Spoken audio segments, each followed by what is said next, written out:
Bueno, hay otras cosas que nosotros empezamos a hablar por e-mail.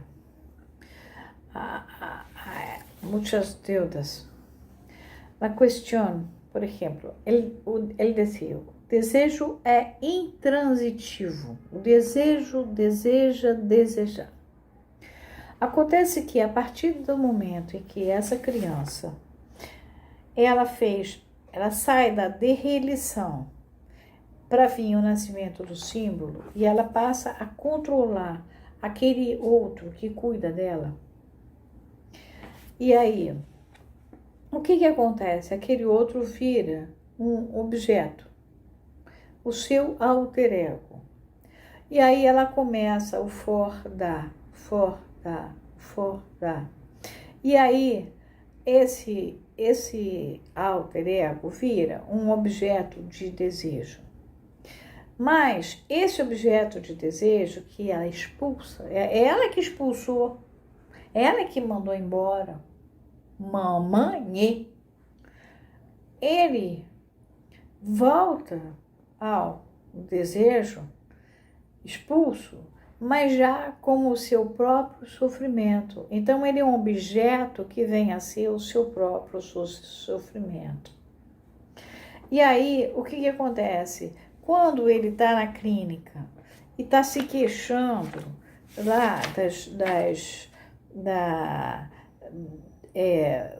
do passado dele em forma real, esse passado se manifesta revertido em repetição. Repetição, Freud descobriu, e além do princípio do prazer, o for-dar. A repetição de quê? Desse gesto traumático, do abandono do alter ego. Desse alter ego que ele expulsa, ele acha que ele que expulsa como objeto, que ele é mas ao mesmo tempo, esse objeto que vem a ser o seu próprio sofrimento. A partir daí é que Freud exclui a noção do masoquismo primário, porque ele já entende como é que é esse mecanismo. Essa coisa o analisante fala o tempo inteiro na clínica. Outra questão que eu precisava falar. Existe uma dúvida.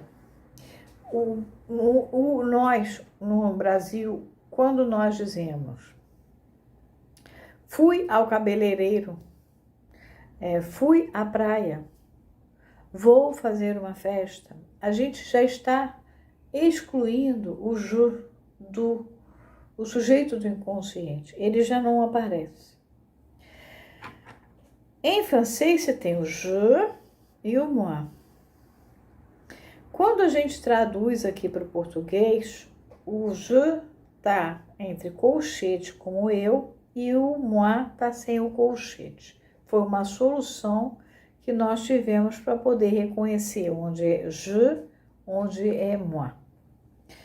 O eu é uma outra coisa. Agora, lá na fase do espelho, esse je, sujeito do inconsciente, é que brota. Acontece que ele brota como je e não como moi. E vocês lembram que ele reconhece toda uma imagem congelada dele, do outro lado, aí sim, ele tem de um lado ele, e aqui a algazarra, Freud fala na algazarra, do outro lado a imagem congelada. Ali você tem o A e o Alinha, o eu e o euzinho.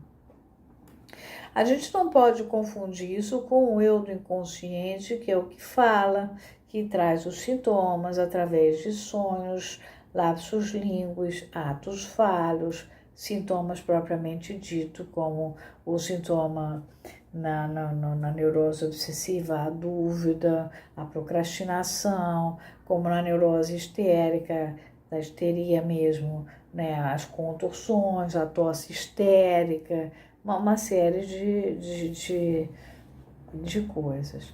Então, é diferente. E o que acontece? Na língua hispânica, era necessário haver uma solução para não confundir esse eu, moi, com esse eu, je. E isso é uma coisa que nós estamos conversando na rede. Houve um congresso muito interessante, onde teve apresentação sobre isso, mas isso ficou meio na dúvida, ao ponto de se confundir o eu, sujeito do inconsciente, com o eu que se manifesta no imaginário institucional, num protesto, por exemplo, na rua, ou isso ou aquilo. É claro que cada um tem a sua própria assinatura, a sua própria maneira de falar, porque tem seu Einzelnersuch, mas o Freud mostra, né, naquele texto que ele vai falar do exército e da igreja, a posição do eu. Esse eu que ele fala é o moi, não é o je, sujeito do inconsciente. O moi se comporta de uma maneira no exército e de outra maneira na igreja, né? Então, tudo isso nós vamos ter que reajustar. Eu acho que está sendo muito importante essa nossa conversa como teóricos, para poder, a partir do Lacan, chegar aqui. Deixa eu ver se tem alguma outra dúvida. Bom, por enquanto não. A última é o seguinte, eu falei do Sócrates, da Safo. O Sócrates é interessante porque o Sócrates, ele não morre, que como Lacan vai falar aqui na questão de matar o Senhor e deixar, quando ele se mata, ele deixa o Senhor a pé, ele se mata e o Senhor fica na mão. O Sócrates, ele prefere morrer para matar o Senhor é que fica na mão. A polis, a decisão da polis é que fica na mão. A Antígona, que eu não falei aqui, a Antígona, o que está acontecendo com a Antígona? A Antígona está noiva do filho do Creonte. A Antígona é sobrinha do Creonte, que é o chefe da cidade. A Antígona tem um irmão chamado Polinice. O irmão faz um crime. O Creonte é obrigado a punir o Polinice com a punição da polis. É a lei da polis. O Polinice perde o direito das exéquias. A Antígona, que está noiva do filho do Creonte, fala, não. Se meu irmão não pode ser enterrado, então eu morro junto com ele. Então, o que ela faz? Ela deixa o senhor da cidade numa situação muito ruim, e é o tio dela.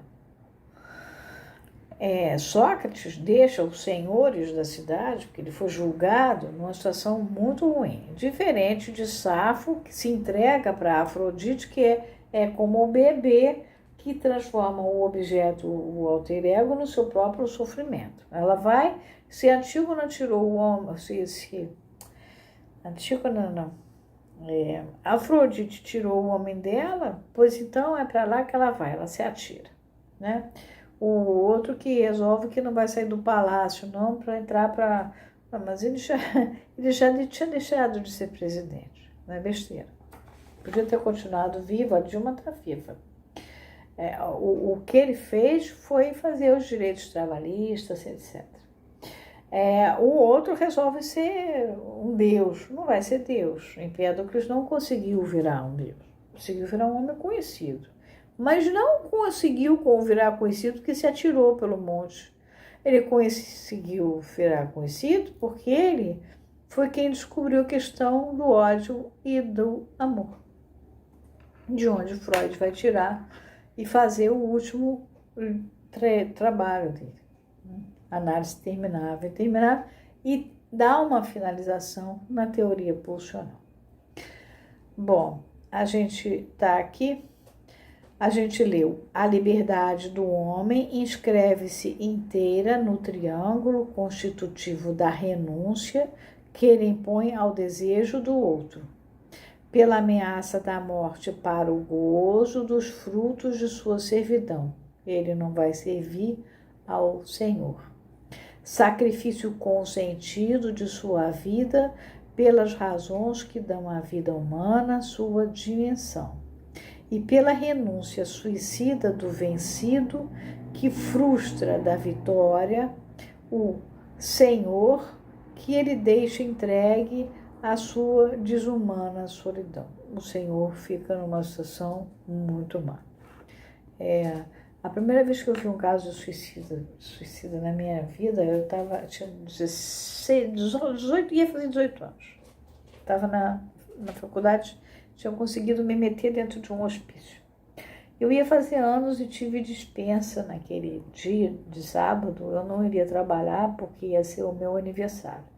E eu dirigia sozinha aos 18 anos no grupo operativo, com 18 pacientes, cada um com um diagnóstico. Era assim que era tratada a vida da gente naquela época. E a gente que criasse como quisesse as coisas.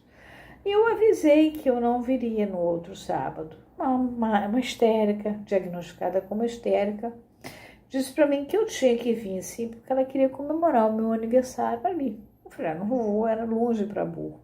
Era muito longe. Naquela época, ainda mais, a gente não tinha transporte como tem aqui. Eu levava 2h30 para chegar na clínica. E tinha que chegar muito cedo. Eu saía 5h pouco de casa. E eu disse para ela, não, eu não vou porque eu fui dispensada. Mas aí ela me disse como ela ia se suicidar. Que ela ia entrar num dos prédios, no 4º andar, que lá tinha uma janelinha, que de lá ela ia pular.